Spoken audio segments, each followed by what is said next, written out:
Imagine walking into Home Affairs with all your documents neatly in a folder, waiting 3 hours in line only to find out the guy behind you with no documents, no ID, and no clue where he's from gets helped first. Now, replace Home Affairs with school, and that's pretty much what's happening right now in South Africa. The Department of Basic Education just released a new circular that says schools must admit undocumented learners even if they have zero paperwork. That's right. If you're a South African parent, you need your ID, your kid's birth certificate, and maybe your grandmother's vaccination card. But if you're undocumented or here illegally, you just show up and boom, your child is in school. Let's get into it.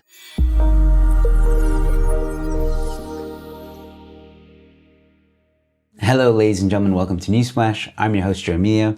Thanks for tuning in. So here's what happened. The Department of Basic Education, or DBE, released an official media statement clarifying learner admission requirements. And apparently the new motto is no child left behind, even if we don't know who they are. According to the Department of Basic Education, principals cannot turn away learners who don't have documents like birth certificates or ID cards. Instead, schools must advise parents and guardians to secure the necessary documentation while the child continues learning. Sounds noble, right? Until you read the fine print. If you're a South African citizen, you have to bring your ID, your kid's unabridged birth certificate, and if your parents have passed away, their death certificate too. But if you're undocumented, the rule literally says learners must be admitted even without documents. Totally diabolical. One ex-user, SkyZA, summed up the outrage perfectly. If you're a citizen or living in South Africa legally, you must provide proof of identity and legal status. But if you're here illegally or undocumented, just show up. No need to prove who you are or where you come from. And that tweet exploded. Over 240,000 views, thousands of likes and retweets. People are fuming. Now, before we burn down the department's stationery cupboard, let's be fair. The DBE says the policy isn't about legal status.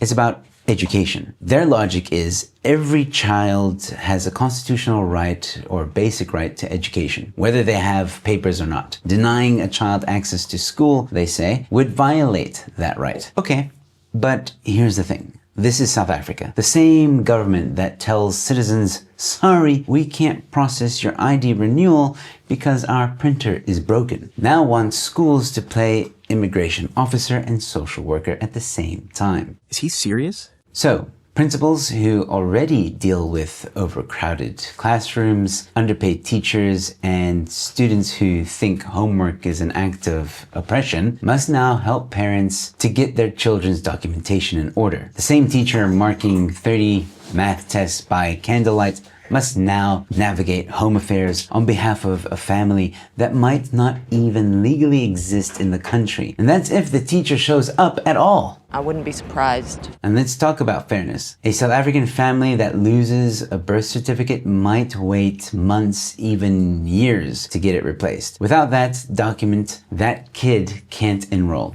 can't write exams, and might miss an entire school year. But now the DBE is saying undocumented learners can attend immediately, and principals will sort out the admin later. Are you f***ing serious? It's like going to a Spur, ordering a steak, and the waiter says, sorry, we can't serve you until you show proof of address, while the guy next to you, who's homeless and just walked in barefoot, is already halfway through his ribs. This is what people are upset about. Not the compassion, the double standard. No one's saying children shouldn't get an education. The problem is that citizens are being punished for following the rules while the system bends over backwards for those who don't. The DBE hides behind the Constitution, specifically Section 29, which says everyone has the right to basic education. Notice the word everyone and not citizens. And sure, that's humane, but when your education system already is collapsing with overcrowded schools, textbook shortages,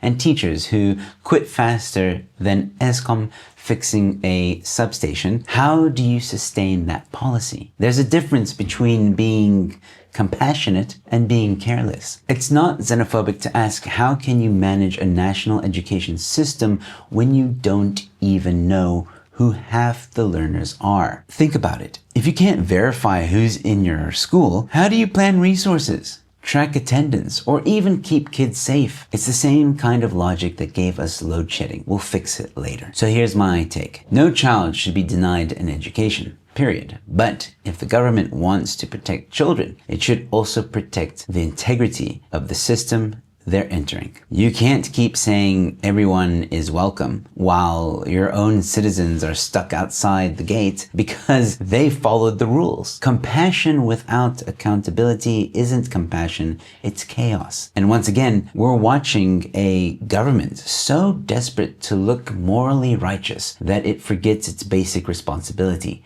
to run a country with logic and not emotion. South Africans don't mind helping others. They're fed up with a government that punishes those who play by the rules while rewarding those who don't. Well, couldn't have said it better myself. Once again, ladies and gentlemen, if you want to help me uncover the truth behind land grabs in South Africa, please head on over to the Back a Buddy campaign and donate at least 50 Rand. If 4,000 people donated 50 Rand, we would hit our goal. Link is available in the description and pinned comment. And if you prefer to donate via EFT, those details are also available in the pinned comment and description. You can find out more details on stolenground.co.za. And don't forget to comment below and let me know what you think about this. Do you think it's fair? Do you think it's not fair? And no matter which platform you're watching this on, please drop a like, a follow, or a subscribe, and share the video far and wide. I've got more content coming your way, and with all that being said, thanks for watching. Your Newsflash is in.